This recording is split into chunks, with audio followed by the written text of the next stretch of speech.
Hello, I'm the whipping boy of Fantasy League Football, and this is Board Deck and Dice. Today we're looking at a little card game called Zany Penguins. This is a kind of a sort of drafting game from, I don't even know it's from, why did I say from? From Bruno Cthulhu and his buddy. And in this game, each player will start with 2 cards in their hand, and then they will be dealt their own deck of 18 cards. From that deck, they will draw 2. So they will have something like 4 cards in their hand, although they have exactly, not something like at all, it's exactly 4 cards in their hands. So write that down, kids. There are 4 cards in their hand, and they will choose 1 card to pass to the player on the left, and 1 card to pass to the player on the right, and then they will receive cards from the left and right as well. And then from when the changing of cards has been done, they choose 1 card to play to the table.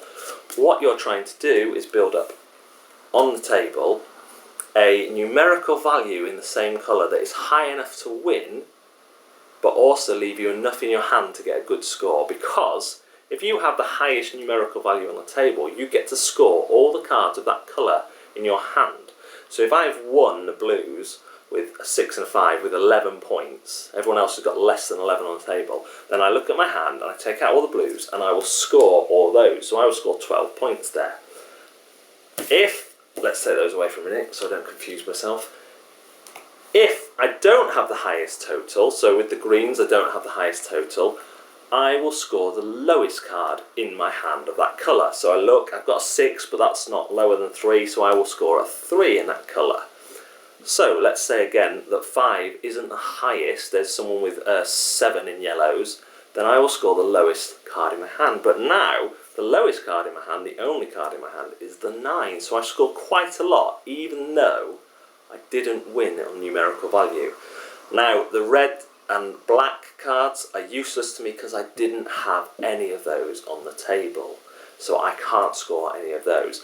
So for a little simple game, there's quite a lot going on. Do you try and boss it and get a really high score in one of the colours, but then you've only got low scoring cards in your hand? Do you try and get to the point where you've got really low values on one colour, but you're trying to keep hold of just that high yellow card in your hand so you'll get good scores even though everyone else might not think you do? But if you do that, and on the last hand someone slips in a number 1 yellow, then all of a sudden your strategy's gone out the window. It's quite an interesting game. Add to that, on the 1, 2 and 3 cards there are special abilities. The 2 cards with the bombs on let you destroy any cards of 7 and above played that round, so you can really mess someone up that round. The binoculars let you wait till everyone else has played their card to decide what you want to do. Very helpful on the last round, that. And the 1 card has a little twin penguin on, and that allows you to play 2 cards on that round. This game works incredibly well. Once people get their head around the scoring, which has always been quite difficult to explain to people, funnily enough, but once people get their head around the scoring, they enjoy it a lot. Intimidation value, not high at all, it's just a pack of cards with cutesy penguins on.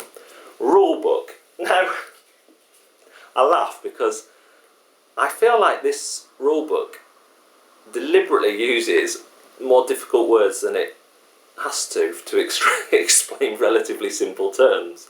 So a game turn has 3 rounds. The first is recruitment, okay, fair enough, basically drawing a card.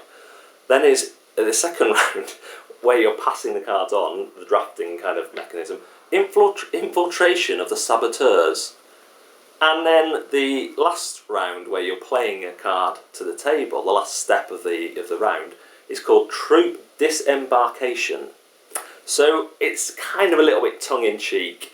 I just find it hilarious, but for some people, maybe they won't get that. So rulebook, thumbs up for me, but it does have those unnecessarily long words, which I think is an attempt at humour, which I know nothing about humour or attempts.